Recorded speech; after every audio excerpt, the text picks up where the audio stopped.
Punjabi radio USA ਸੁਣ ਰਹੇ ਸਾਰੇ ਹੀ ਮਾਣਯੋਗ ਅਤੇ ਸਤਿਕਾਰਤ ਸਰੋਤਿਆਂ ਨੂੰ ਪੰਜਾਬੀ ਰੇਡੀਓ USA ਦੀ ਟੀਮ ਅਤੇ ਮੇਰੇ ਰਾਜਕਨਵੀਰ ਸਿੰਘ ਵੱਲੋਂ ਆਪ ਜੀ ਨੂੰ ਬਹੁਤ ਹੀ ਪਿਆਰ ਸਤਿਕਾਰ ਸਹਿਤ ਦੋਨੋਂ ਵਾਰ ਜੋੜ ਕੇ ਨਿੱਕੀ ਜਿਹੀ ਸਤਿ ਸ੍ਰੀ ਅਕਾਲ। ਸਭ ਨੂੰ ਜੀਆਂ ਨੂੰ ਆਖਦੇ ਹਾਂ। ਸੋ ਤੇ ਪ੍ਰੋਗਰਾਮ ਲੈ ਕੇ ਹਾਜ਼ਰ ਹੋ ਚੁੱਕੇ ਹਾਂ। ਪ੍ਰੋਗਰਾਮ ਖਬਰ 'ਤੇ ਨਜ਼ਰ ਪ੍ਰੋਗਰਾਮ ਦੇ ਵਿੱਚ ਤੁਹਾਡੇ ਲਈ ਪੰਜਾਬ ਭਾਰਤ ਦੀਆਂ ਕੁਛ ਅਹਿਮ ਖਬਰਾਂ ਉਸ ਦੇ ਉੱਤੇ ਆਪਾਂ ਨਜ਼ਰ ਬਣਾਉਂਦੇ ਹਾਂ। ਅਤੇ ਸਾਡੇ ਨਾਲ ਜਿਹੜੇ ਜੀ ਅੱਜ ਦੇ ਇਸ ਪ੍ਰੋਗਰਾਮ ਦੇ ਵਿੱਚ ਜੁੜ ਚੁੱਕੇ ਨੇ ਮਿੰਟੂ ਗੁਰੂਸਰੀਆ ਜੀ ਮਲੋਟ ਸਟੂਡੀਓਜ਼ ਤੋਂ। ਮਿੰਟੂ ਜੀ ਆਇਆਂ ਨੂੰ ਪਿਆਰ ਭਰੀ ਨਿੱਘੀ ਸਤਿ ਸ੍ਰੀ ਅਕਾਲ। ਸ਼ੁਕਰੀਆ ਜੀ, ਸਾਰਿਆਂ ਨੂੰ ਸਤਿ ਸ੍ਰੀ ਅਕਾਲ। ਅੱਜ 25 ਅਪ੍ਰੈਲ ਦੇ ਦਿਨ ਸੋਮਵਾਰ ਦਾ ਦਿਨ ਅਤੇ ਸਾਡੇ ਸਵੇਰ ਦੇ ਅੱਜ ਦੇ ਖਬਰਾਂ ਦੇ ਵਿੱਚ ਸਾਡੇ ਨਾਲ ਇਸ ਟਾਈਮ ਜੁੜ ਚੁੱਕੇ ਨੇ ਅਤੇ ਸਾਡੇ ਅੱਜ ਦੇ ਇਸ ਪ੍ਰੋਗਰਾਮ ਨੂੰ ਸਪੋਂਸਰ ਕੀਤਾ ਖਾਲਸਾ ਇੰਸ਼ੋਰੈਂਸ ਏਜੰਸੀ ਵਾਲਿਆਂ ਨੇ, ਜਿਨ੍ਹਾਂ ਦੇ ਕੋਲੋਂ ਤੁਸੀਂ ਹਰ ਤਰ੍ਹਾਂ ਦੀ ਇੰਸ਼ੋਰੈਂਸ ਕਰਵਾ ਸਕਦੇ ਹੋ। ਇੰਸ਼ੋਰੈਂਸ ਬਾਰੇ ਪਤਾ ਕਰਨ ਲਈ ਕਾਲ ਕਰ ਸਕਦੇ ਹੋ ਨੰਬਰ 408 272 2500 408 272 2500 ਦੇ ਉੱਤੇ। ਮਿੰਟੂ ਜੀ, ਗੱਲਬਾਤ ਦਾ ਸਿਲਸਿਲਾ ਸ਼ੁਰੂ ਕਰਦੇ ਹਾਂ। ਭਾਰਤ ਸਿਨੇਮਾ ਦੇ ਮੂੰਹ ਦੇ ਉੱਤੇ ਘਸੋਣ ਵਾਲੀ ਗੱਲ ਆ। ਡੇਰਾ ਮੁਖੀ ਨੂੰ ਮਿਹਨਤ ਦਾ ਫਲ ਦਿੱਤਾ, ਝੋਲੀ 'ਚ ਡਿੱਗਾ ਇੱਕ ਵਕਾਰੀ ਪੁਰਸਕਾਰ।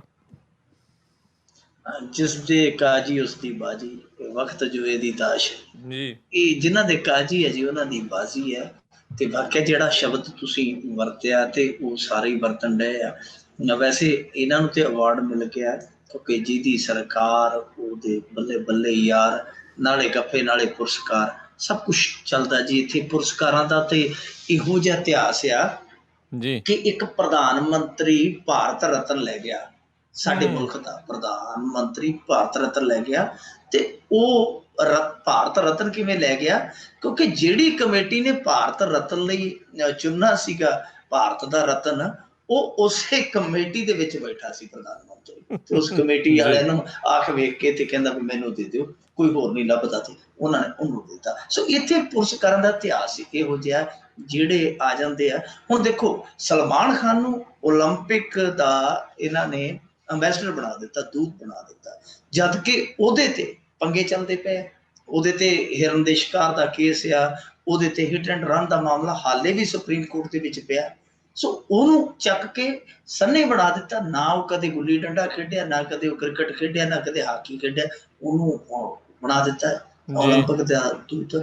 ਇਹੋ ਜਿਹੇ ਪੁਰਸਕਾਰ ਇਨਾਮ ਮਿਲਦੇ ਰਹਿੰਦੇ ਆ। ਪਰ ਬਾਬੇ ਨੂੰ ਜਿਹੜਾ ਇਹ ਦਾਦੇ ਸਾਹਿਬ ਫਾਲਕੇ ਅਵਾਰਡ ਮਿਲਿਆ ਹੈ, ਉਹ ਤੇ ਮੇਰੇ ਹਿਸਾਬ ਨਾਲ ਦਾਦਾ ਸਾਹਿਬ ਫਾਲਕੇ ਦੀ ਵੀ ਰੂਹ ਜਿਹੜੀ ਅੱਜ ਬੜਾ ਖੁਸ਼ ਹੋ ਗਈ ਹੋਣੀ ਹੈ ਸ਼ਾਇਦ ਇਸ ਅਵਾਰਡ ਨੂੰ ਦੇਖ ਕੇ। ਕਿਉਂਕਿ ਦੇਖੋ, ਬੈਸਟ ਲੇਖਕ, ਡਾਇਰੈਕਟਰ, ਐਕਟਰ ਮੰਨ ਸਕਦੇ ਹੋ ਤੁਸੀਂ? ਦੇਖ ਲਓ, MSG 2 ਉਹ ਫਿਲਮ ਹੈ ਜਿਹਨੂੰ ਪ੍ਰੇਮੀਆਂ ਤੋਂ ਇਲਾਵਾ ਮੈਨੂੰ ਨਹੀਂ ਲੱਗਦਾ ਕਿਸੇ ਨੇ ਵੇਖਿਆ ਹੋਵੇਗਾ। ਇੱਕ ਤਬਕੇ ਨੇ ਫਿਲਮ ਵੇਖੀ ਹੈ ਪੂਰੇ ਭਾਰਤ ਚੋਂ, ਔਰ ਉਹਨੂੰ ਇਸ ਤਰ੍ਹਾਂ ਦਾ ਅਵਾਰਡ, ਖੈਰ ਚਲੋ ਅਵਾਰਡ ਦੇਣ ਵਾਲੇ ਵੀ ਇਹਨਾਂ ਦੇ ਆਪਦੇ ਸੀ, ਲੈਣ ਵਾਲੇ ਵੀ ਆਪਦੇ, ਪਰ ਇਹ ਅਵਾਰਡ ਜਿਹੜਾ ਐਕਟਿੰਗ ਬਦਲੇ ਘੱਟ ਮਿਲਿਆ, ਸਪੋਰਟਿੰਗ ਕਰਕੇ ਜ਼ਿਆਦਾ ਮਿਲਿਆ। ਜੋ ਸਪੋਰਟ ਹੋਈ ਸੀਗੀ ਨਾ ਵੋਟਾਂ 'ਚ, ਇਲੈਕਸ਼ਨਾਂ 'ਚ, ਜਾਂ ਹੋ ਰਹੀ ਹੈ ਜਿਹੜੀ, ਜਾਂ ਭਵਿੱਖ 'ਚ ਹੋਵੇਗੀ, ਉਹਨੂੰ ਲੈ ਕੇ ਇਹ ਜਿਹੜਾ ਅਵਾਰਡ ਮਿਲਿਆ। ਖੈਰ ਵਧਾਈ ਹੋਵੇ ਇਹਨਾਂ ਨੂੰ ਅਵਾਰਡ ਪਾਉਣ ਤੇ। ਇਹਦੇ ਨਾਲ ਘੱਟੋ ਘੱਟ ਸਾਡੇ ਇੱਥੇ ਪੰਜਾਬੀ ਇੰਡਸਟਰੀ ਵਾਲਿਆਂ ਨੂੰ ਇੱਕ ਫਾਇਦਾ ਤੇ ਹੋ ਗਿਆ। ਅੱਜ ਹਨੀ ਸਿੰਘ ਵਰਗੇ ਵੀ ਹੌਸਲਾ ਬੰਨ ਲੈਣਗੇ ਕਿ ਜੇ ਉਹ ਅਵਾਰਡ ਲਿਜਾ ਸਕਦਾ ਤੇ ਸਾਨੂੰ ਕੀ ਸੂਲ ਹੋਇਆ, ਅਸੀਂ ਤੇ ਇਹਦੋਂ ਵੀ ਵੱਡਾ ਜਿੱਤ ਸਕਦੇ, ਤੇ ਕੁਛ ਵੀ ਸੰਭਵ। ਜੀ ਜੀ ਜੀ ਬਿਲਕੁਲ। ਬੜੇ ਬੜੇ ਮਾਹਰ ਕਲਾਕਾਰ ਆਪਣੀ ਕਿਸਮਤ ਨੂੰ ਪਿੱਟਦੇ ਹੋਣੇ ਆ ਵੀ ਕੀ ਕਰੀ ਜਾਂਦੇ ਅਸੀਂ। ਅਗਲੀ ਜਿਹੜੀ ਆਪਾਂ ਗੱਲ ਕਰੀਏ, ਮਜੀਠੀਆ ਪਰਿਵਾਰ ਦਾ ਯਾਰਾਨਾ ਜਨਰਲ ਡਾਇਰ ਦੇ ਨਾਲ ਸੀ। ਇਹ ਦੇਖੋ, ਬੈਂਸ ਬ੍ਰਦਰਸ ਨੇ ਨਾ ਜਿਹੜੇ, ਉਹ ਪਹਿਲਾਂ ਤੇ ਘੁਟਾਲਿਆਂ ਤੱਕ ਸੀਗੇ, ਪੰਜਾਬ ਸਰਕਾਰ ਦੇ ਘੁਟਾਲਿਆਂ ਨੂੰ ਨਿਸ਼ਾਨਾ ਬਣਾਉਂਦੇ ਸੀ, ਪਰ ਹੁਣ ਉਹਨਾਂ ਨੇ ਹੱਥ ਜਿਹੜਾ ਹੈ ਉਹ ਇਤਿਹਾਸ ਨੂੰ ਵੀ ਪਾ ਲਿਆ। ਉਹਨਾਂ ਨੇ ਵਰਕੇ ਫਰੋਲ ਦਿੱਤੇ ਆ। ਬੜਾ ਤਾਬੜਤੋੜ ਹਮਲਾ ਕੀਤਾ ਮਜੀਠੀਆ ਪਰਿਵਾਰ ਤੇ, ਕਿਉਂਕਿ ਕੁਝ ਦਿਨ ਪਹਿਲਾਂ ਅਕਾਲੀਆਂ ਨੇ ਬੜਾ ਤਗੜਾ ਹਮਲਾ ਕੀਤਾ ਸੀ ਬੈਂਸ ਬ੍ਰਦਰਸ ਤੇ। ਜਦੋਂ ਇਹਨਾਂ ਨੇ ਇਹ ਵੀਡੀਓ ਵਾਇਰਲ ਕੀਤੀ ਹੈ, ਉਹ ਜਿਹੜੀ ਅਸੈਂਬਲੀ ਦੇ ਵਿੱਚ ਜਿਹਦੇ ਤੇ ਹਮਲਾ ਕੀਤਾ ਸੀਗਾ, ਉਸ ਵੀਡੀਓ ਦੇ ਪ੍ਰਤੀਕਰਮ ਵਜੋਂ ਵਿਰਸਾ ਸਿੰਘ ਵਲਟੋਆ ਹੋਰਾਂ ਨੇ ਆਖ ਦਿੱਤਾ ਸੀਗਾ ਕਿ ਇਹਨਾਂ ਦੇ ਕੋਲ ਇੱਕ ਸਾਈਕਲ ਸੀ, ਅੱਜ ਲਗਜ਼ਰੀ ਗੱਡੀਆਂ ਕਿਵੇਂ ਆ ਗਈਆਂ, ਇਸ ਸਾਈਕਲ ਤੇ ਰਹਿਣ ਵਾਲੇ ਲੋਕ ਅੱਜ ਇੰਨੇ ਅਮੀਰ ਕਿਵੇਂ ਹੋ ਗਏ। ਬਾਅਦ ਦੇ ਵਿੱਚ ਹੁਣ ਇਹਨਾਂ ਨੇ ਜਿਹੜਾ ਪਲਟਵਾਰ ਕੀਤਾ ਉਹ ਬੜਾ ਜ਼ਬਰਦਸਤ ਕੀਤਾ। ਇਹਨਾਂ ਨੇ ਕਿਹਾ ਕਿ ਜਿਸ ਦਿਨ ਜਲਿਆਂਵਾਲੇ ਬਾਗ ਦਾ ਸਾਕਾ ਵਰਤਾ ਕੇ ਜਨਰਲ ਡਾਇਰ ਜਿਹੜਾ ਗਿਆ ਸੀ, ਉਹ ਮਜੀਠੀਆ ਪਰਿਵਾਰ ਦੇ ਘਰੇ ਬਹਿ ਕੇ ਰੋਟੀ ਖਾਧੀ ਸੀ। ਜੀ। ਸੋ ਇਹ ਬਹੁਤ ਵੱਡਾ ਹਮਲਾ। ਨਾਲ ਉਹਨਾਂ ਨੇ ਕਿਤਾਬ, ਇੱਕ ਸੋਹਣ ਸਿੰਘ ਜੋਸ਼ ਹੋਰਾਂ ਦੀ ਜਿਹੜੀ ਕਿਤਾਬ ਹੈ ਉਹਦਾ ਹਵਾਲਾ ਵੀ ਦਿੱਤਾ, ਅਕਾਲੀ ਮੋਰਚੇ ਦਾ ਇਤਿਹਾਸ। ਉਹ ਕਿਤਾਬ ਦਾ ਨਾਂ ਆ 47 ਨੰਬਰ ਪੇਜ ਤੇ ਵੀ ਉਹਨਾਂ ਨੇ ਲਿਖਿਆ ਕਿ ਜਿਹੜਾ ਮਜੀਠੀਆ ਪਰਿਵਾਰ ਹੈ ਉਹਦੀ ਮਤਲਬ ਕਿ ਕਿਵੇਂ ਸੁੰਦਰ ਸਿੰਘ ਮਜੀਠੀਆ ਚਲਾਕੀ ਨਾਲ ਗੁਰਦੁਆਰਾ ਸੁਧਾਰ ਲਹਿਰ ਨੂੰ ਦਬਾ ਕੇ ਅੰਗਰੇਜ਼ਾਂ ਤੋਂ ਪੰਜਾਬ ਸਰਕਾਰ ਦੀ ਐਗਜ਼ੀਕਟਿਵ ਕੌਂਸਲ ਦੀ ਮੈਂਬਰੀ ਲੈ ਗਿਆ ਤੇ ਉਸ ਤੋਂ ਬਾਅਦ ਉਹਨੇ ਜਾਇਦਾਦ ਬਣਾ ਲਈ, ਜਿਹਨੂੰ ਹੁਣ ਮਜੀਠੀਆ ਸਾਹਿਬ ਕਹਿੰਦੇ ਕਿ ਸਾਡੀ ਪੁਰਖਾਂ ਦੀ ਜੱਦੀ ਪੁਸ਼ਤੀ ਜ਼ਮੀਨ ਆ। ਇਹ ਸਾਰਾ ਕੁਛ ਹੈ ਜਿਹੜਾ ਬੈਂਸ ਬ੍ਰਦਰਸ ਹੋਰਾਂ ਵੱਲੋਂ ਅੱਜ ਜੋ ਖੁਲਾਸੇ ਦੇ ਰੂਪ ਚ ਜਾਂ ਇਲਜ਼ਾਮ ਦੇ ਰੂਪ ਚ ਕੀਤਾ ਗਿਆ, ਉਹ ਸਾਰਾ ਇਹ ਹੈ ਕਿ ਇਹਨਾਂ ਦਾ ਜਿਹੜਾ ਇਤਿਹਾਸ ਹੈ ਉਹ ਕਿਤੇ ਨਾ ਕਿਤੇ ਅੰਗਰੇਜ਼ ਦੀ ਪਿੱਠ ਤੇ ਥਾਪੜਨ ਵਾਲਾ ਹੈ। ਅੰਗਰੇਜ਼ ਦੀ ਪਿੱਠ ਥਾਪੜਦੇ ਸੀ ਔਰ ਬਦਲੇ ਦੇ ਵਿੱਚ ਇਹਨਾਂ ਨੂੰ ਜ਼ਗੀਰਾਂ ਮਿਲੀਆਂ। ਹੁਣ ਇਤਿਹਾਸ ਦੀ ਜੇ ਗੱਲ ਚੱਲੀ ਹੈ ਜੀ, ਤੇ ਫਿਰ ਮੈਨੂੰ ਲੱਗਦਾ ਜੇ ਵੋਟਰ ਸਾਰਾ ਇਤਿਹਾਸ ਪੜ੍ਹ ਕੇ ਵੋਟ ਪਾਉਣ ਜਾਵੇ ਤੇ ਮੈਨੂੰ ਲੱਗਦਾ ਉਹ ਵੋਟ ਪਾਉਣ ਵਾਲਾ ਜਿੱਥੇ ਬਣਿਆ ਹੋਏਗਾ ਨਾ ਪੋਲਿੰਗ ਸਟੇਸ਼ਨ, ਉੱਥੇ ਨਹੀਂ ਪਹੁੰਚ ਸਕਦਾ, ਰਾਹ 'ਚ ਹੀ ਦਿਮਾਗ ਖਰਾਬ ਕਰਕੇ ਪਾਗਲਖਾਨੇ ਪਹੁੰਚੇਗਾ। ਕਿਉਂਕਿ ਇਤਿਹਾਸ ਤੇ ਜਿਹੜਾ ਸਰਦਾਰ ਸਿਮਰਨਜੀਤ ਸਿੰਘ ਮਾਨ ਦਾ ਵੀ ਇੱਕ ਪੱਖ ਹੈ ਜਿਹੜਾ ਪਿੱਛੇ ਜਾ ਕੇ ਉਹਨਾਂ ਦੇ ਨਾਨੇ ਦਾ ਇਸੇ ਤਰੀਕੇ ਦਾ ਜੁੜਦਾ ਹੈ। ਕੈਪਟਨ ਅਮਰਿੰਦਰ ਸਿੰਘ ਦਾ ਜਿਹੜਾ ਉਹ ਵੀ ਇਸੇ ਤਰੀਕੇ ਦਾ ਜੁੜਦਾ ਜਾ ਕੇ ਉਹਦੇ ਪੁਰਖਿਆਂ ਦਾ ਵੀ। ਤੇ ਜੇ ਦੇਖੀਏ ਪ੍ਰਕਾਸ਼ ਸਿੰਘ ਬਾਦਲ ਹੋਰਾਂ ਦਾ, ਉਹਨਾਂ ਦੇ ਵੀ ਕੁਰਸੀਨਾਮੇ ਆ ਜਿਹੜੇ ਉਹ ਵੀ ਇਸ ਤਰੀਕੇ ਦੇ ਵਾਇਰਲ ਹੋਏ ਆ, ਸੋਸ਼ਲ ਮੀਡੀਆ ਤੇ ਅੱਜ ਵੀ ਪਏ ਆ। ਸੋ ਸਾਰਿਆਂ ਦਾ ਜੇ ਇਤਿਹਾਸ ਦੇਖੀਏ ਤੇ ਫਿਰ ਮੈਨੂੰ ਨਹੀਂ ਲੱਗਦਾ ਕਿ ਵੋਟ ਕੋਈ ਪਾਏਗਾ ਜੇ ਇਤਿਹਾਸ ਨੂੰ ਵੇਖਿਆ ਜਾਵੇ। ਪਰ ਮੇਰਾ ਇੱਕ ਹੋਰ ਸਵਾਲ ਆ ਕਿ ਜਦੋਂ ਇਹ ਜਿਹੜੇ ਬੈਂਸ ਬ੍ਰਦਰਸ ਆ ਸਿਮਰਨਜੀਤ ਸਿੰਘ ਮਾਨ ਦਾ ਸਾਥ ਛੱਡ ਕੇ ਅਕਾਲੀ ਦਲ ਚ ਆਏ ਸਨ, ਕੀ ਇਹ ਇਤਿਹਾਸ ਉਦੋਂ ਨਹੀਂ ਸੀ ਲਿਖਿਆ ਗਿਆ, ਇਹ ਬਾਅਦ ਚ ਲਿਖਿਆ ਗਿਆ? ਬਿਲਕੁਲ ਜੀ। ਜ਼ਰੂਰਤ ਪੈਣ ਤੇ ਹਰ ਇੱਕ ਚੀਜ਼ ਭੁੱਲੀ ਜਾਂਦੀ ਹੈ ਤੇ ਹਰ ਇੱਕ ਚੀਜ਼ ਚੇਤਾ ਆ ਜਾਂਦੀ ਹੈ।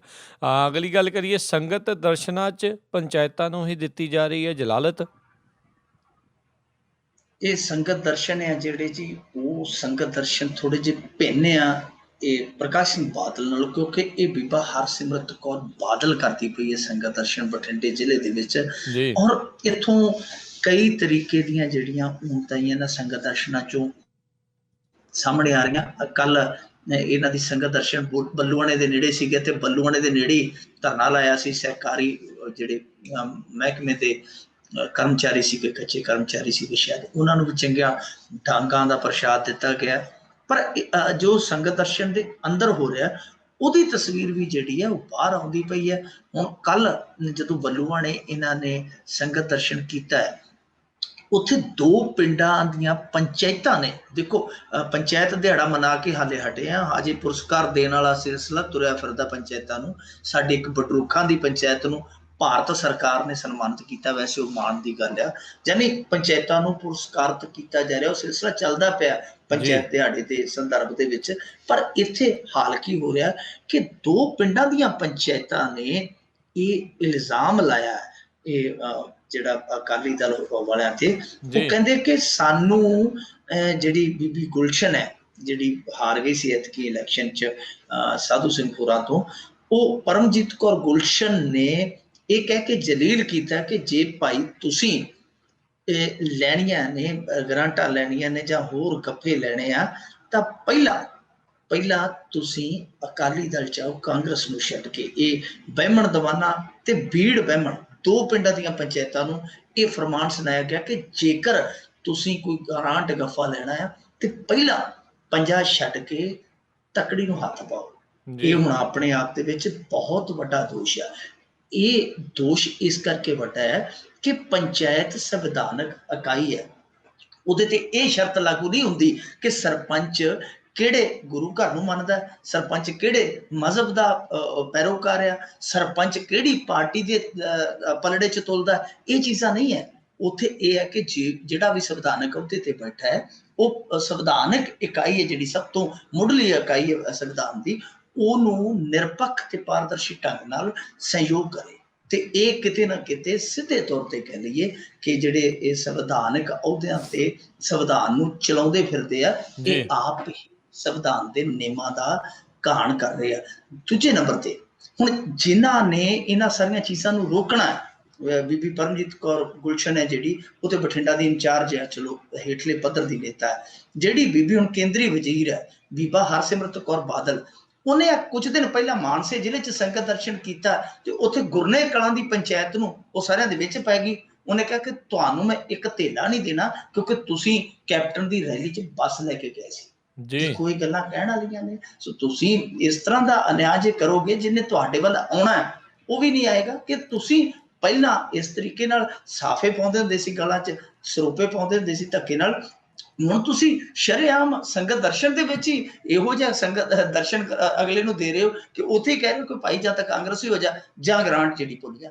ਇਹ ਜੀ ਬਹੁਤ ਜ਼ਿਆਦਾ ਗਲਤ ਚੱਲਣ ਆ। ਕੱਲ ਨੂੰ ਕਾਂਗਰਸੀ ਆ ਜਾਣਗੇ, ਉਹ ਕਹਿਣਗੇ ਅਕਾਲੀਆਂ ਨੂੰ ਪੰਡਾਲ 'ਚ ਨਾ ਵੜਨ ਦਿਓ, ਅਕਾਲੀਆਂ ਦੀਆਂ ਪੰਚਾਇਤਾਂ ਦਾ ਜਿਹੜਾ ਆ ਉਹ ਲਿਸਟ ਬਣਾ ਲਓ, ਉਹਨਾਂ ਦੀ ਸੂਚੀ ਤਿਆਰ ਕਰ ਲਓ, ਇਹਨਾਂ ਨੂੰ ਦਿਓ ਕੱਖ ਨਾ। ਤਾਂ ਇਹ ਇੱਕ ਬਹੁਤ ਗਲਤ ਜਿਹੜਾ ਆ ਉਹ ਪਿਰਤ ਪਾਈ ਜਾ ਰਹੀ ਹੈ, ਬਹੁਤ ਗਲਤ ਇਹ ਸਾਰਾ ਪ੍ਰਚਲਨ ਚਲਾਇਆ ਜਾ ਰਿਹਾ। ਜੀ ਜੀ ਜੀ ਤੇ ਅਗਲੀ ਗੱਲ ਕਰੀਏ ਵੀ ਤਵਾ ਲੱਗਾ ਤਾਂ ਭਾਜਪਾ ਨੇ ਚਾਹ ਦੇ ਖੋਖੇ ਵਾਲੇ ਨੂੰ ਚਾਹ ਦੇ ਪੈਸੇ ਦਿੱਤੇ। ਤਵਾ ਲੱਗੇ ਤੋਂ ਦਿੱਤੇ ਹੈ ਜੀ, ਪਰ ਜਦੋਂ ਉਹਨੇ ਆਪਣਾ ਤਵਾ ਸਾੜਿਆ ਹੋਏਗਾ, ਜਦੋਂ ਉਹਨੇ ਆਪਣੇ ਹੱਥ ਵਾਲੇ ਹੋਣਗੇ, ਜੀ ਉਹਦਾ ਹੱਕ ਉਦੋਂ ਹੀ ਬਣਦਾ ਸੀਗਾ ਕਿ ਉਹਨੂੰ ਪੈਸੇ ਦਿੱਤੇ ਜਾਂਦੇ। ਇਹ ਘਟਨਾ ਪਰਸੋਂ ਦੀ ਸੀਗੀ, ਲੁਧਿਆਣੇ ਵਾਪਰੀ, ਜਿੱਥੇ ਭਾਜਪਾ ਦੇ ਜਿਹੜੇ ਨਵੇਂ ਪ੍ਰਧਾਨ ਬਣੇ ਆ ਵਿਜੇ ਸਾਂਪਲਾ ਜੀ, ਉਹਨਾਂ ਦਾ ਪ੍ਰੋਗਰਾਮ ਕੋਈ ਰੱਖਿਆ ਗਿਆ ਸੀ। ਉੱਥੇ ਗਰੀਬ ਕੋਈ ਚਾਹ ਦੇ ਖੋਖੇ ਵਾਲਾ ਸੀ, ਉਹਦੇ ਕੋਲੋਂ ਨਾਲੇ ਮੱਠੀਆਂ ਖਾਈ ਗਏ, ਨਾਲੇ ਚਾਹ ਦੀਆਂ ਚੁਸਕੀਆਂ ਲਈ ਕੇ ਜਦੋਂ ਜਾਂਦਿਆਂ ਨੂੰ ਉਹਨੇ ਪੈਸੇ ਮੰਗੇ ਤੇ ਕਹਿੰਦੇ ਕਿ ਤੂੰ ਕੌਣ ਪੈਸੇ ਮੰਗਣ ਵਾਲਾ, ਤੇਰੀ ਜ਼ਰੂਰਤ ਕਿਵੇਂ ਪਈ। ਜੀ ਉਹ ਠਠੰਬਰ ਗਿਆ। ਇਹਨਾਂ ਆਖਿਆ ਹੁਣ ਤੈਨੂੰ ਪੈਸੇ ਮੰਗਣ ਦਾ ਵੱਲ ਵੀ ਦੱਸਦੇ ਆ ਤੇ ਇਹਦਾ ਨਤੀਜਾ ਵੀ ਦੱਸਦੇ ਆ। ਉਹਨਾਂ ਨੇ ਕੁਝ ਘੰਟਿਆਂ ਬਾਅਦ ਨਿਗਮ ਤੋਂ ਨੋਟਿਸ ਕਰਵਾ ਦਿੱਤਾ, ਖੋਖੇ ਵਾਲੇ ਗਰੀਬ ਨੂੰ, ਬਜ਼ੁਰਗ ਨੂੰ ਨੋਟਿਸ ਕਰਵਾ ਕੇ ਚਲਾਨ ਕਰਵਾ ਦਿੱਤਾ। ਸੋ ਉਹ ਇਹ ਸਾਰਾ ਕੁਛ ਹੈ ਜਿਹੜਾ ਮੀਡੀਆ ਦੇ ਵਿੱਚ ਆ ਗਿਆ ਕਿ ਭਾਜਪਾ ਵਾਲਿਆਂ ਨੇ ਚਾਹ ਦਾ ਪੈਸਾ ਬਚਾਉਣ ਲਈ ਗਰੀਬ ਖੋਖੇ ਵਾਲੇ ਦਾ ਚਲਾਨ ਕਰਵਾ ਦਿੱਤਾ। ਬੜੀ ਜੀ ਇਹਨਾਂ ਤੇ ਬਦਨਾਮੀ ਹੋਈ।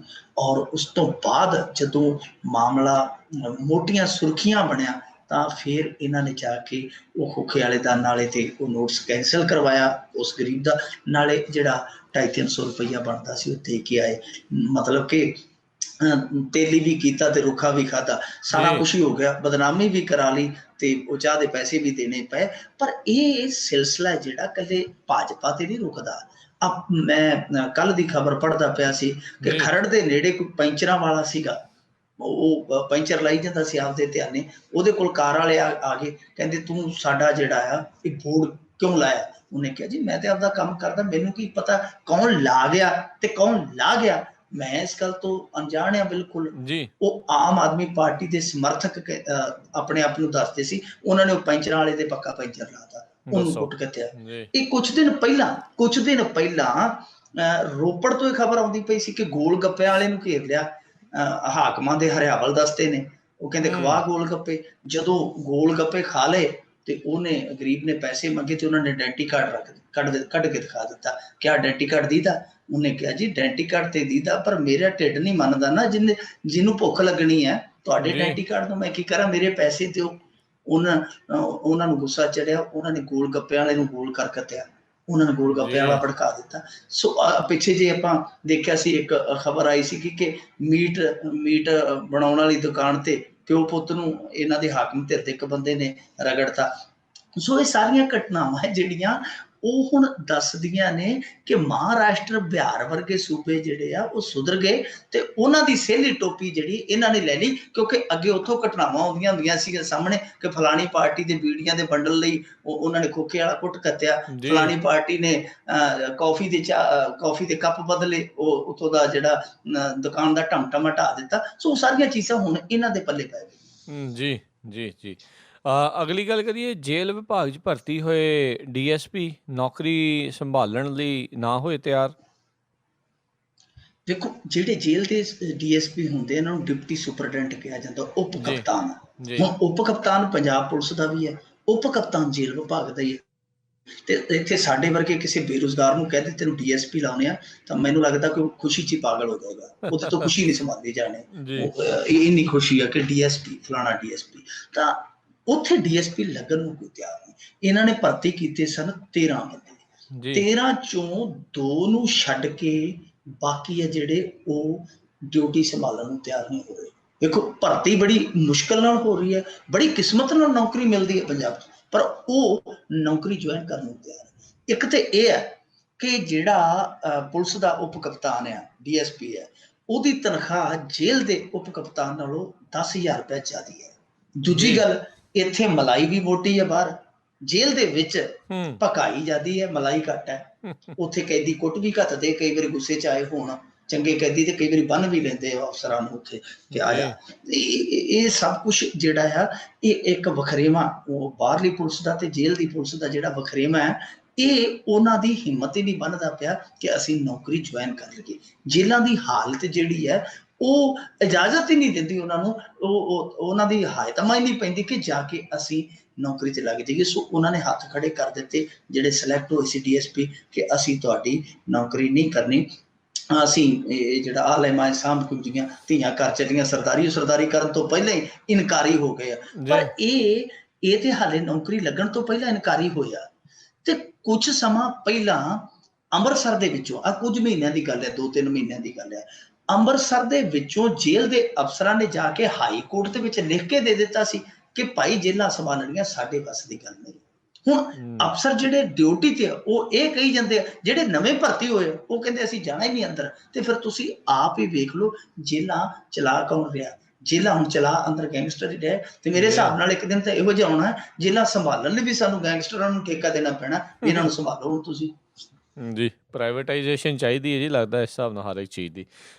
ਅਗਲੀ ਗੱਲ ਕਰੀਏ, ਸੈਂਟਰਲ ਗਰਾਊਂਡ ਵਾਟਰ ਦੀ ਚੇਤਾਵਨੀ 2025 ਤੱਕ ਭਾਰਤ ਨੂੰ ਮੰਗਵਾਉਣਾ ਪੈ ਸਕਦਾ ਹੈ ਵਿਦੇਸ਼ਾਂ ਤੋਂ ਪਾਣੀ। ਦੇਖੋ, ਇਹ ਖਤਰੇ ਦੀ ਘੰਟੀ ਹੈ, ਖਤਰੇ ਦਾ ਘੁੱਗੂ ਹੈ, ਤੇ ਜਿਹੜਾ ਬੰਦਾ ਖਤਰੇ ਦੀ ਘੰਟੀ ਨੂੰ, ਖਤਰੇ ਦੇ ਘੁੱਗੂ ਨੂੰ ਸੁਣ ਕੇ ਅਣਗੌਲਿਆਂ ਕਰ ਦੇਵੇ, ਉਹ ਜਾਂ ਤੇ ਬੇਵਕੂਫ ਹੈ ਜਾਂ ਲਾਪਰਵਾਹ ਹੈ। ਅਸੀਂ ਦੋਵੇਂ ਆ, ਰਲ ਮਿਲ ਕੇ ਸਾਡੇ 'ਚ ਦੋਵੇਂ ਇਹ ਖੂਬੀਆਂ। ਦੇਖੋ, ਇੱਕ ਰਿਪੋਰਟ ਆਈ ਸੀ ਕੁਝ ਦਿਨ ਪਹਿਲਾਂ, ਉਹਨਾਂ ਨੇ ਕਿਹਾ ਸੀਗਾ ਕਿ 2050 ਤੱਕ ਇਹ ਨੌਬਤ ਆ ਸਕਦੀ ਹੈ। ਪਰ ਹੁਣ ਜਿਹੜਾ ਇਹ ਜ਼ਮੀਨੀ ਪਾਣੀ ਦਾ ਜਿਹੜਾ ਬੋਰਡ ਆ, ਉਹਨਾਂ ਨੇ ਕਿਹਾ ਕਿ ਨਹੀਂ, ਜੇ ਹਾਲਾਤ ਨਹੀਂ ਸੁਧਰੇ, ਹਾਲਤ ਤੇ ਹਾਲਾਤ ਨਾ ਸੁਧਰੇ, ਤਾਂ ਇਹ ਨੌਬਤ ਹੈ ਜਿਹੜੀ 2025 ਦੇ ਵਿੱਚ ਵੀ ਆ ਸਕਦੀ ਹੈ। ਇਹਦਾ ਮਤਲਬ ਇਹ ਹੈ ਕਿ ਜਿਹੜਾ ਜ਼ਮੀਨੀ ਪਾਣੀ ਦਾ ਪੱਧਰ ਹੈ ਉਹ ਬਹੁਤ ਹੇਠਾਂ ਜਾ ਰਿਹਾ। ਔਰ ਕੱਲਾ ਜ਼ਮੀਨੀ ਪਾਣੀ ਦਾ ਪੱਧਰ ਹੀ ਨਹੀਂ, ਜੋ ਉਪਲਬਧਤਾ ਹੈ 1951 ਚ ਇਹਨਾਂ ਦੇ ਆંકੜੇ ਆ, ਉਹ ਕਹਿੰਦੇ ਕਿ ਜਿੰਨਾ 1951 ਦੇ ਵਿੱਚ ਪਾਣੀ ਸੀ, ਅੱਜ ਉਹਦਾ ਪ੍ਰਤੀ ਵਿਅਕਤੀ ਪਰ ਕੈਪਟਾ ਜਿਹਨੂੰ ਕਹਿ ਦਿੰਦੇ ਅੰਗਰੇਜ਼ੀ, ਉਹ ਚੌਥਾ ਹਿੱਸਾ ਰਹਿ ਗਿਆ, ਯਾਨੀ 75% ਘਟ ਗਿਆ। ਹੁਣ ਪਾਣੀ ਦੀ ਜਿਹੜੀ ਉਪਲਬਧਤਾ ਪ੍ਰਤੀ ਵਿਅਕਤੀ ਉਹ ਘਟ ਰਹੀ ਹੈ, ਪਰ ਉਹਦੀ ਜਿਹੜੀ ਲਾਗਤ ਹੈ ਉਹ ਵੱਧ ਰਹੀ ਹੈ, ਪਾਣੀ ਦੀ ਲੋੜ ਜਿਹੜੀ ਵੱਧ ਰਹੀ ਹੈ। ਤਾਂ ਇਹ ਇੱਕ ਹੱਲ ਹੈ ਜਿਹੜਾ ਉਹ ਲੱਭਣਾ ਪਵੇਗਾ। ਹੁਣ ਦੇਖੋ, ਫੈਕਟਰੀਆਂ ਨੂੰ ਜਿਹੜਾ ਪਾਣੀ ਜਾਂਦਾ ਹੈ, 20,000 ਕਰੋੜ ਲੀਟਰ ਕੱਲੀਆਂ ਲੁਧਿਆਣੇ ਦੀਆਂ ਫੈਕਟਰੀਆਂ ਨੂੰ ਪਾਣੀ ਸਪਲਾਈ ਹੁੰਦਾ, 20,000 ਕਰੋੜ ਲੀਟਰ ਇੱਕ ਦਿਨ ਦਾ। ਉਹਦੇ ਚੋਂ ਜ਼ਿਆਦਾ ਪਾਣੀ ਜਿਹੜਾ ਵੇਸਟ ਹੁੰਦਾ। ਹੁਣ ਇਹ ਜਿਹੜਾ ਉਦਯੋਗ ਜਗਤ ਨੂੰ ਦਿੰਦੇ ਆ ਪਾਣੀ ਜਾਂ ਹੋਰ ਵੇਸਟੇਜ ਆ, ਉਹਦਾ ਇੱਕ ਹੋਰ ਪਹਿਲੂ ਹੈ ਕਿ ਕਿਸਾਨ ਨੂੰ ਅਸੀਂ ਬਦਨਾਮ ਕਰਦੇ। ਕਿਸਾਨ ਦਾ ਤੇ ਦੇਖੋ 120 ਦਿਨ ਦਾ ਸਾਰਾ ਉਹ ਹੈ ਝੋਨਾ, ਉਹਦੇ 'ਚ ਵੀ 10-15 ਦਿਨ ਉਹਦੀ ਪਨੀਰੀ ਨੂੰ ਲੱਗ ਜਾਂਦੇ ਆ, ਅਖੀਰਲੇ 10-15 ਦਿਨ ਉਹ ਛੱਡ ਦਿੰਦਾ ਝੋਨਾ, ਪਾਣੀ ਲਾਉਣਾ ਪਹਿਲਾਂ ਛੱਡ ਦਿੰਦਾ, ਵਿੱਚੋਂ 10-15 ਦਿਨ ਮੀਂਹ ਪੈ ਗਏ ਉਹ ਛੱਡੇ ਜਾਂਦੇ ਆ। ਯਾਨੀ ਉਹ ਕੁੱਲ ਮਿਲਾ ਕੇ ਜੇ ਦੇਖੀਏ ਤੇ 50-60 ਦਿਨ ਪਾਣੀ ਵਰਤਦਾ ਹੇਠਲਾ, ਪਰ ਅਸੀਂ ਸਾਰਾ ਸਾਲ ਹੀ ਡੋਲੀ ਜਾਂਦੇ ਹਾਂ। ਦੂਜਾ ਜਿਹੜਾ ਮੈਂ ਦੇਖਦਾ ਪਿਆ ਸਭ ਤੋਂ ਇੱਕ ਵੱਡਾ ਹੋਰ ਇਹਦਾ ਕਾਰਨ ਪਾਣੀ ਦਾ, ਕਿ ਸਾਡੇ ਪਿੰਡਾਂ ਦਾ ਜਿਹੜਾ ਸ਼ਹਿਰੀਕਰਨ ਹੋ ਰਿਹਾ। ਦੇਖੋ, ਅੱਗੇ ਜੰਗਲ ਪਾਣੀ ਜਾਂਦੇ ਸਨ ਤੇ ਉਹ ਅੱਧੀ ਕੁ ਬੋਤਲ ਲੈ ਜਾਂਦੇ ਸੀ, ਅੱਧੀ ਲੀਟਰ ਨਾਲ ਹੀ ਕੰਮ ਸਰ ਜਾਂਦਾ ਸੀ। ਅੱਜ ਹੁਣ ਦੇਖੋ, ਦੂਜੀਆਂ ਹਾਈਟੈਕ ਜਿਹੜੀਆਂ ਉਹ ਇੱਥੇ ਫਲਸ਼ਾਂ ਬਣੀਆਂ ਨੇ, ਟਾਇਲਟ ਬਣੇ ਆ, ਉਹਦੇ ਤੇ ਲੀਟਰਾਂ ਨੂੰ ਹੀ ਪਾਣੀ ਜਿਹੜਾ ਰੁੜਦਾ। ਫਿਰ ਕਾਰਾਂ, ਮੋਟਰਸਾਈਕਲ ਜਿਹੜੇ ਆ ਇੰਨੇ ਖੜੇ, ਲੋਕ ਗਲੀਆਂ ਦੇ ਵਿੱਚ ਖੜਾ ਕੇ ਉਹ ਧੋਈ ਜਾਂਦੇ, ਪਤਾ ਨਹੀਂ ਉਹਦੇ ਵਿੱਚੋਂ ਕੀ ਲਾਉਣਾ। ਫਿਰ ਪਾਣੀ 1 ਲੀਟਰ ਦੀ ਲੋੜ ਹੈ, ਮੱਛੀ ਮੋਟਰ ਲੱਗੀ, ਉਹ ਬਟਨ ਛੱਡਦੇ 10 ਲੀਟਰ ਨਾਲ ਫ੍ਰੀ ਰੋੜ ਦਿੰਦੇ ਆ। 1 ਲੀਟਰ ਵਰਤਣਾ, 10 ਲੀਟਰ ਡੁੱਲ ਜਾਂਦਾ। ਫਿਰ ਸਭ ਤੋਂ ਵੱਡੀ ਗੱਲ ਇਹ ਹੈ ਕਿ ਸਾਡੀਆਂ ਬੀਬੀਆਂ ਇਸ ਪ੍ਰਤੀ ਜਾਗਰੂਕ ਨੇ, ਕਿਉਂਕਿ ਜਦੋਂ ਕੋਈ ਟੂਟੀ ਆ ਜਾਵੇ, ਭੁੱਲੀ ਚੁੱਕੀ ਵਾਟਰ ਵਰਕਸ ਦਾ ਪਾਣੀ ਆ ਜੇ, ਜੇ ਉਹਨਾਂ ਨੂੰ ਕੋਈ ਹੋਰ ਕੰਮ ਨਾ ਲੱਭੇ, ਉਹ ਕੰਧਾਂ ਧੋਣ ਲੱਗ ਪੈਂਦੀਆਂ, ਕੰਧਾਂ ਦੀ ਸਰਵਿਸ ਕਰਨ ਲੱਗ ਪੈਂਦੀਆਂ। ਸੋ ਇਹ ਸਾਰੇ ਪੱਖ ਵੇਖਣੇ ਪੈਣੇ ਆ, ਸਾਨੂੰ ਜਗਾਉਣਾ ਪਵੇਗਾ ਲੋਕਾਂ ਨੂੰ ਕਿ ਭਾਈ ਜਲ ਹੈ ਤਾਂ ਕੱਲ ਹੈ, ਜੀ ਤੁਹਾਨੂੰ ਆਪਣਾ ਕੱਲ ਸੰਭਲ ਲਈ ਅੱਜ ਜਲ ਸਾਂਭਣਾ ਪਵੇਗਾ। ਇਹ ਲੋਕਾਂ ਨੂੰ ਜਾਗਰੂਕ ਕਰਨਾ ਪਵੇਗਾ। ਇਕੱਲੇ ਕਿਸਾਨ ਤੇ ਅਸੀਂ ਤਵਾ ਰੱਖ ਕੇ ਨਹੀਂ ਸਾਰ ਸਕਦੇ, ਲੋਕਾਂ ਨੂੰ ਜਾਗਰੂਕ ਕਰਨਾ ਪਏਗਾ। ਜੋ ਜ਼ਿਆਦਾ ਪਾਣੀ ਰੋੜਦੇ ਆ ਸਾਨੂੰ ਉਹ ਦਿਖਾਉਣੇ ਪੈਣਗੇ ਦ੍ਰਿਸ਼, ਜਿਹੜੇ ਲਾਤੂਰ ਚ ਆ ਜਾਂ ਉਧਰ ਆਂਧਰਾ ਚੋਂ ਆ ਰਹੇ ਆ, ਇਹਨਾਂ ਨੂੰ ਦਿਖਾਉਣੇ ਪੈਣਗੇ ਕਿ ਆ ਵੀ ਹਾਲਤ ਹੈ ਜਿਹੜੀ ਹੋ ਜਾਂਦੀ ਹੈ ਇਸ ਮੁਲਕ 'ਚ ਹੋ ਰਹੀ ਹੈ। ਜੀ ਜੀ ਤੇ ਅਗਲੀ ਗੱਲ ਕਰੀਏ ਮਿੰਟੂ ਜੀ, ਵੀ ਪੱਕੇ ਤੌਰ ਤੇ ਕੱਟੀ ਗਈ ਸਹਿਜ ਧਾਰੀਆਂ ਦੀ ਵੋਟ, ਲੋਕ ਸਭਾ ਦੀ ਮੋਹਰ ਲੱਗੀ। ਇਹ ਦੇਖੋ, ਰਾਜ ਸਭਾ ਦੇ ਵਿੱਚ ਜਦੋਂ ਇਹ ਬਿੱਲ ਪਾਸ ਹੋ ਗਿਆ ਸੀਗਾ ਤੇ ਉਦੋਂ ਹੀ ਮੋਹਰ ਲੱਗ ਗਈ ਸੀ ਇਹਦੇ ਤੇ, ਕਿਉਂਕਿ ਰਾਜ ਸਭਾ ਦੇ ਵਿੱਚ ਜੇ ਕੋਈ ਕੁਛ ਕਿਹਾ ਨਹੀਂ, ਉੱਥੇ ਭਾਰਤੀ ਜਨਤਾ ਪਾਰਟੀ ਵਾਲਿਆਂ ਦੀ ਜਿਹੜੀ ਹੈ ਉਹ ਘੱਟ ਗਿਣਤੀ ਹੈ, ਉੱਥੇ ਨਹੀਂ ਕੋਈ ਬੋਲਿਆ, ਕੋਈ ਵਿਰੋਧ ਨਹੀਂ ਕੀਤਾ, ਤੇ ਉਹ ਫਿਰ ਲੋਕ ਸਭਾ ਦੇ ਵਿੱਚ ਤੇ ਇਹ ਚੁਟਕੀਆਂ 'ਚ ਪਾਸ ਹੋ ਜਾਣਾ ਸੀ। ਸੋ ਅੱਜ ਪਹਿਲੇ ਦਿਨ ਸੈਸ਼ਨ ਸ਼ੁਰੂ ਹੋਇਆ, ਨਾਲ ਦੀ ਨਾਲ ਬਿੱਲ ਜਿਹੜਾ ਪਾਸ ਹੋ ਗਿਆ। ਹੁਣ ਰਾਸ਼ਟਰਪਤੀ ਦੀ ਮੋਹਰ ਲੱਗਣੀ ਬਾਕੀ ਹੈ, ਉਸ ਤੋਂ ਬਾਅਦ ਸਹਿਜਧਾਰੀ ਹੈ ਜਿਹੜੇ ਉਹ ਪੱਕੇ ਤੌਰ ਤੇ ਬਾਹਰ ਹੋ ਜਾਣਗੇ। ਹੁਣ ਦੇਖੋ, ਸਹਿਜਧਾਰੀ ਵੋਟ ਕੱਟੀ ਜਾਣ ਦਾ ਬਹੁਤੇ ਲੋਕਾਂ ਨੇ ਸਵਾਗਤ ਕੀਤਾ। ਕੈਪਟਨ ਅਮਰਿੰਦਰ ਸਿੰਘ ਨੇ ਜ਼ਰੂਰ ਵਿਰੋਧ ਕੀਤਾ, ਉਹ ਕਰਦੇ ਆਏ ਆ। ਦੂਜੇ ਪਾਸੇ ਜਿਹੜੇ ਮੋਹਕਮ ਸਿੰਘ ਨੇ ਸਰਬੱਤ ਖਾਲਸਾ ਵਾਲੇ, ਉਹਨਾਂ ਨੇ ਸਵਾਗਤ ਕੀਤਾ ਤੇ ਨਾਲ ਮੰਗ ਕੀਤੀ ਹੈ ਕਿ ਚੋਣਾਂ ਜਿਹੜੀਆਂ ਜਲਦ ਕਰਵਾ ਦੇਣੀਆਂ ਜਾਣ। ਸੰਭਾਵਨਾ ਵੀ ਹੈ ਕਿ ਜਾਂ ਤਾਂ ਉਹ ਜਿਹੜਾ ਪੁਰਾਣਾ ਹਾਊਸ ਆ ਉਹਨੂੰ ਮਾਨਤਾ ਦੇ ਦਿੱਤੀ ਜਾਏਗੀ, ਜਾਂ ਇਲੈਕਸ਼ਨ ਹੈ ਜਿਹੜਾ ਜਲਦੀ ਆ ਜਾਏਗਾ। ਪਰ ਸਵਾਲ ਇੱਕ ਦੋ ਹੈ ਨੇ ਕਿ ਕੀ ਸਮਾਜਿਕ ਪੱਧਰ ਤੇ, ਦੇਖੋ ਧਰਮ ਤੇ ਸਿਆਸਤ ਅਸੀਂ ਦੋਨਾਂ ਨੂੰ ਜੇ ਛੱਡ ਦਈਏ, ਕਿ ਸਮਾਜਿਕ ਪੱਧਰ ਤੇ ਇਹਦਾ ਕੋਈ ਨੁਕਸਾਨ ਤੇ ਨਹੀਂ ਹੋਏਗਾ ਕਿ ਕੱਲ ਨੂੰ ਜਿਸ ਤਰ੍ਹਾਂ ਜਾਤ ਆਧਾਰਿਤ ਗੁਰਦੁਆਰੇ ਉਸੇ ਤਰ੍ਹਾਂ ਸਹਿਜਧਾਰੀ ਤੇ ਪੂਰਨ ਸਿੱਖ ਉਸ ਆਧਾਰਿਤ ਗੁਰਦੁਆਰੇ ਵੀ ਵੰਡੇ ਜਾਣ, ਇਹ ਨਾ ਨੌਬਤ ਆਵੇ। ਇਹ ਇੱਕ ਦੋ ਪ੍ਰਸ਼ਨ ਨੇ। ਦੂਸਰੀ ਗੱਲ ਕਿ ਦੇਖੋ, ਜਿਵੇਂ ਸਰਬੱਤ ਜਿਵੇਂ ਵੋਟਾਂ ਪੈਂਦੀਆਂ ਸਨ ਸ਼੍ਰੋਮਣੀ ਕਮੇਟੀ ਦੀਆਂ, ਤੇ ਉਹ ਗੱਲ ਬਣੀ ਹੈ ਕਿ ਕਹਿੰਦੇ ਕਿ ਇੱਕ ਭਈਏ ਨੂੰ ਪੱਗ ਬਣਾ ਕੇ ਇਹਨਾਂ ਨੇ ਲਾਈਨ 'ਚ ਲਾ ਦਿੱਤਾ ਤੇ ਉਹਨੂੰ ਦੱਸਤਾ ਕਿ ਜੇ ਤੈਨੂੰ ਕੋਈ ਪੁੱਛੇ ਤੇ ਕਹਿ ਦੀ ਸਹਿਜਧਾਰੀ ਆ, ਮੈਂ ਵੋਟ ਪਾਉਣ ਆਈ। ਤੇ ਉਹਨੂੰ ਪੁਲਿਸ ਵਾਲੇ ਨੇ ਪੁੱਛ ਲਿਆ, ਉਹਨੇ ਉੱਥੇ ਕਿਤੇ ਬੀੜੀ ਬੂੜੀ ਲਾ ਲਈ ਹੋਣੀ, ਉਹਨੂੰ ਸ਼ੱਕ ਪੈ ਗਿਆ, ਜਰਦਾ ਜੁਰਦਾ ਮਨ ਲੱਗ ਪਿਆ ਹੋਣਾ ਥਾਂ ਟਿਕਾਣੇ, ਤੇ ਉਹਨੂੰ ਉਹ ਜਿਹੜਾ ਪਟਕਾ ਬਣਾਇਆ ਸੀਗਾ ਉਹਨੇ ਖਿਆਲ ਨਹੀਂ ਆਇਆ, ਤੇ ਉਹਨੂੰ ਪੁਲਿਸ ਵਾਲੇ ਨੇ ਘੇਰ ਲਿਆ ਕਿ ਹਾਂ ਭਾਈ ਤੂੰ ਕਿਵੇਂ ਇੱਧਰ ਲਾਈਨ 'ਚ ਲੱਗਿਆ ਤੇ ਸਿੱਖਾਂ ਦੀ ਵੋਟ ਪੈ ਰਹੀ ਹੈ। ਉਹ ਕਹਿੰਦਾ ਜੀ ਮੈਂ ਇੱਛਾਧਾਰੀ ਹਾਂ। ਉਹਨੂੰ ਉਹ ਤਾਂ ਭੁੱਲ ਗਿਆ ਸਹਿਜਧਾਰੀ ਕਹਿਣਾ, ਉਹ ਕਹਿੰਦਾ ਜੀ ਮੈਂ ਇੱਛਾਧਾਰੀ ਹਾਂ। ਤਾਂ ਉਹ ਇੱਛਾਧਾਰੀ ਲੋਕ ਹੈ ਜਿਹੜੇ ਕਿ ਉਹ ਕੀ ਵੋਟ ਤੋਂ ਬਾਹਰ ਹੋ ਜਾਣਗੇ, ਕਿਉਂਕਿ ਸੂਚੀਆਂ ਜਿਹੜੀਆਂ ਬਹੁਤ ਨਜਾਇਜ਼ ਬਣੀਆਂ ਹੋਈਆਂ, ਬੜੇ ਲੋਕ ਪਾਉਂਦੇ ਵੇਖੇ ਗਏ ਵੋਟ, ਕਿ ਉਹ ਜਿਹੜੀ ਸਾਰੀ ਵੋਟ ਆ ਗਲਤ ਮਲਤ ਉਹ ਨਹੀਂ ਭੁਗਤੇਗੀ। ਔਰ ਇੱਕ ਹੋਰ ਵੱਡਾ ਸਵਾਲ ਹੈ ਕਿ ਚਲੋ ਸਹਿਜਧਾਰੀਆਂ ਦਾ ਤਾਂ ਇੱਕ ਨਵੇੜਾ ਹੋ ਗਿਆ, ਤੇ ਜਿਹੜੀਆਂ ਆ ਬੀਬੀਆਂ ਕਈ ਭਰਵੱਟੇ ਮੁੰਨੀ ਫਿਰਦੀਆਂ ਤੇ ਨਾਲ ਹੀ ਉਹ ਕਹਿੰਦੀਆਂ ਕਿ ਅਸੀਂ ਪੰਥ ਦੇ ਸੰਗਠਨ ਦੀਆਂ, ਕੀ ਇਹਨਾਂ ਨੂੰ ਵੀ ਵੋਟ ਪਾਉਣ ਤੋਂ ਰੋਕਿਆ ਜਾਏਗਾ? ਜੀ ਜੀ ਜੀ ਵੱਡੇ ਸਵਾਲ ਨੇ। ਤੇ ਅਗਲੀ ਗੱਲ ਕਰੀਏ, ਜੂਨ 84 ਦਾ ਦਰਬਾਰ ਸਾਹਿਬ ਦੇ ਉੱਤੇ ਹੋਏ ਹਮਲੇ ਦਾ ਮਾਮਲਾ ਇੱਕ ਵਾਰੀ ਫੇਰ ਗੂੰਜਿਆ, ਇਕੱਠਾ ਹੀ ਗੂੰਜਿਆ। ਉਧਰੋਂ ਭਾਜਪਾ ਵੱਲੋਂ ਗੂੰਜਾਇਆ ਗਿਆ, ਉਧਰੋਂ ਬੀਬਾ ਹਰਸਿਮਰਤ ਕੌਰ ਬਾਦਲ ਬੋਲ ਪਈ। ਉਹਨਾਂ ਨੇ ਇੱਕੋ ਵੇਲੇ ਤਾਬੜਤੋੜ ਹਮਲਾ ਕੀਤਾ। ਸੁਬਰਾਮਣੀਅਮ ਜਿਹੜੇ ਉਹਨਾਂ ਦੇ ਬੜੇ ਜਿੱਦਾਂ ਕਹਿ ਲਈਏ ਕਿ ਬੋਲਣ ਵਾਲੇ ਆ, ਜ਼ਿਆਦਾ ਹੀ ਕੁਛ ਬੋਲ ਜਾਂਦੇ ਆ, ਉਹਨਾਂ ਨੇ ਕਾਮਰੇਡਾਂ ਨੂੰ ਨਿਸ਼ਾਨੇ ਤੇ ਲੈ ਲਿਆ। ਉਹਨਾਂ ਨੇ ਕਿਹਾ ਕਿ ਜਿਹੜਾ ਇਹ ਹਮਲਾ ਹੋਇਆ ਉਹ ਕਾਮਰੇਡਾਂ ਨੇ, ਜਿਹੜਾ ਉਸ ਸਮੇਂ USSR ਹੁੰਦਾ ਸੀਗਾ, ਸੋਵੀਅਤ ਸੰਘ, ਉਹਦੇ ਤੇ ਦਬਾਅ ਪਾ ਕੇ ਕਰਵਾਇਆ। ਔਰ ਇਹ USSR ਦਾ ਦਬਾਅ ਸੀ ਇੰਦਰਾ ਗਾਂਧੀ ਤੇ। ਉਸ ਤੋਂ ਬਾਅਦ ਹਰਕਿਸ਼ਨ ਸਿੰਘ ਸੁਰਜੀਤ ਨੇ ਨਾਂ ਵੀ ਲਿਆ ਕਿ ਇਹਨਾਂ ਜਰੀਏ USSR ਨੇ ਪਾਇਆ, ਇਹਨਾਂ ਨੂੰ ਪ੍ਰੈਸ਼ਰਾਈਜ਼ ਕੀਤਾ, ਉਸ ਤੋਂ ਬਾਅਦ ਹਮਲਾ ਕੀਤਾ ਗਿਆ। ਉਹਨੇ ਨਾਲ ਇਹ ਵੀ ਕਹਿ ਦਿੱਤਾ ਕਿ ਜਿਹੜਾ ਸੰਤ ਜਰਨੈਲ ਸਿੰਘ ਭਿੰਡਰਾਂਵਾਲਾ ਸੀ ਉਹ ਅੱਤਵਾਦੀ ਨਹੀਂ ਸੀ, ਉਹ ਤੇ ਬਹੁਤ ਸਹੀ ਇਨਸਾਨ ਸੀਗਾ ਜੋ ਨਸ਼ੇ ਦਾ ਵੀ ਵਿਰੋਧ ਕਰਦਾ ਸੀ, ਹਿੰਦੂ ਸਿੱਖ ਏਕਤਾ ਤੇ ਵੀ ਜ਼ੋਰ ਦਿੰਦਾ ਸੀਗਾ। ਨਾਲ ਹੀ ਉਹਨੇ ਕਹਿ ਦਿੱਤਾ ਕਿ ਜੋ ਦਰਬਾਰ ਸਾਹਿਬ ਦਾ ਹਮਲਾ ਹੋਇਆ ਉਹ ਗਲਤ ਹੋਇਆ। ਹੁਣ ਸੁਬਰਾਮਣੀਅਮ ਸਵਾਮੀ ਇਹ ਕਹਿ ਰਿਹਾ, ਇੱਧਰ ਬੀਬੀ ਹਰਸਿਮਰਤ ਕੌਰ ਬਾਦਲ ਹੈ ਜਿਹੜੀ, ਉਹ ਕਹਿੰਦੀ ਕਿ ਫਾਈਲਾਂ ਜਿਹੜੀਆਂ ਜਨਤਕ ਹੋਣੀਆਂ ਚਾਹੀਦੀਆਂ, ਸੱਚ ਸਾਹਮਣੇ ਆਉਣਾ ਚਾਹੀਦਾ। ਤੀਜੇ ਪਾਸੇ ਅੱਜ ਅਵਤਾਰ ਸਿੰਘ ਮੱਕੜ, ਕਿਉਂਕਿ ਹੁਣ ਬੀਬਾ ਬੋਲੀ ਹੋਵੇ ਜਾਂ ਬਾਈ ਸੁਖਬੀਰ ਬੋਲਿਆ ਹੋਵੇ ਤੇ ਇਹਨਾਂ 'ਚ ਕੋਈ ਨਾ ਬੋਲੇ, ਇਹ ਤੇ ਹੋ ਹੀ ਨਹੀਂ ਸਕਦਾ। ਅੱਜ ਅਵਤਾਰ ਸਿੰਘ ਮੱਕੜ ਹੋਰੀ ਵੀ ਬੋਲ ਪਏ, ਕਹਿੰਦੇ ਕਿ ਇਹ ਸੱਚ ਸਾਹਮਣੇ ਆਉਣਾ ਚਾਹੀਦਾ। ਹੁਣ ਅਵਤਾਰ ਸਿੰਘ ਮੱਕੜ ਨੂੰ ਜੇ ਪੁੱਛੀਏ ਕਿ ਭਾਈ ਇੱਕ ਵਾਈਟ ਪੇਪਰ ਇਹਨਾਂ ਦਾ ਵੀ ਬਣਿਆ ਹੋਇਆ ਕਮੇਟੀ ਵਾਲਿਆਂ ਦਾ, ਤੁਸੀਂ ਉਹ ਕਿਉਂ ਨਹੀਂ ਜਨਤਕ ਕਰਦੇ? ਸਾਰੇ ਇਸ ਘਟਨਾਕ੍ਰਮ ਦਾ ਇੱਕ ਵਾਈਟ ਪੇਪਰ ਤਿਆਰ ਕੀਤਾ ਹੋਇਆ ਸ਼੍ਰੋਮਣੀ ਕਮੇਟੀ ਦਾ, ਕਿ ਉਹ ਜਨਤਕ ਨਹੀਂ ਹੋਣਾ ਚਾਹੀਦਾ? ਪਹਿਲਾਂ ਉਹ ਸੱਚ ਨਹੀਂ ਸਾਹਮਣੇ ਆਉਣਾ ਚਾਹੀਦਾ ਕਿ ਪੰਜਾਬ ਦੇ ਵਿੱਚੋਂ ਕਿਹੜੇ ਕਿਹੜੇ ਲੋਕ ਉਹ ਉੱਥੇ ਜਾਂਦੇ ਸੀਗੇ, ਭਾਈ ਛੇਤੀ ਕਰੋ ਕੰਮ ਨਿਬੇੜੋ, ਉਹ ਕੌਣ ਸਨ? ਉਹਨਾਂ ਦਾ ਵੀ ਦੱਸੋ। ਦੂਜੇ ਨੰਬਰ ਤੇ ਬੀਬਾ ਹਰਸਿਮਰਤ ਕੌਰ ਬਾਦਲ ਕਹਿ ਰਹੀ ਹੈ ਕਿ ਫਾਈਲਾਂ ਜਨਤਕ ਕਰੋ। ਜਨਤਕ ਕਰਨੀਆਂ ਕਿੰਨੇ ਆ? ਜਨਤਕ ਮੁਰਦਿਆਂ ਨੇ ਥੋੜੀ ਕਰਨੀਆਂ। ਤੁਸੀਂ ਕੇਂਦਰੀ ਵਜ਼ਾਰਤ ਦਾ ਹਿੱਸਾ ਹੋ, ਤੁਸੀਂ ਜਨਤਕ ਕਰੋ। ਔਰ ਇਹ ਸੱਚ ਸਾਹਮਣੇ ਆਉਣਾ ਵੀ ਚਾਹੀਦਾ ਕਿ ਕਿਹੜੇ ਕਿਹੜੇ ਮੁਲਕ, ਕਿਹੜੇ ਕਿਹੜੇ ਲੋਕ ਤੇ ਪੰਜਾਬ ਦੇ ਵਿੱਚੋਂ ਕਿਹੜੇ ਕਿਹੜੇ ਗਦਾਰ ਸ਼ਾਮਲ ਸਨ, ਉਹ ਜਨਤਕ ਹੋਣੇ ਚਾਹੀਦੇ। ਅਸੀਂ ਤੇ ਮੰਗ ਕਰਦੇ ਹਾਂ। ਹੁਣ ਸੁਬਰਾਮਨੀਅਮ ਸਵਾਮੀ ਹੈ ਜਿਹੜਾ, ਉਹ ਕਹੀ ਜਾਂਦਾ ਕਿ ਕਾਮਰੇਡਾਂ ਨੇ ਹਮਲਾ ਕਰਾਇਆ, ਕਾਮਰੇਡਾਂ ਨੇ ਹਮਲਾ ਕਰਾਇਆ, ਤੇ ਇਹਨਾਂ ਦੇ ਆਪਦੇ ਜਿਹੜੇ ਸੀ ਉਹਨਾਂ ਨੇ ਖਿਤਾਬ ਦਿੱਤੇ ਜਾ ਕੇ ਦੁਰਗਾ ਦੇ, ਉਹਨਾਂ ਨੇ ਫੁੱਲ ਦਿੱਤੇ, ਬਾਅਦ ਦੇ ਵਿੱਚ ਗੁਲਦਸਤੇ ਦਿੱਤੇ, ਨਾਲ ਇਹ ਵੀ ਆਖਿਆ ਕਿ 6 ਮਹੀਨੇ ਅਸੀਂ ਪਹਿਲਾਂ ਦਾ ਦਬਾਅ ਪਾਉਂਦੇ ਪੈਸਾ, ਇਹਨਾਂ ਨੇ 6 ਮਹੀਨੇ ਲੇਟ ਕਰ ਦਿੱਤਾ ਹਮਲਾ।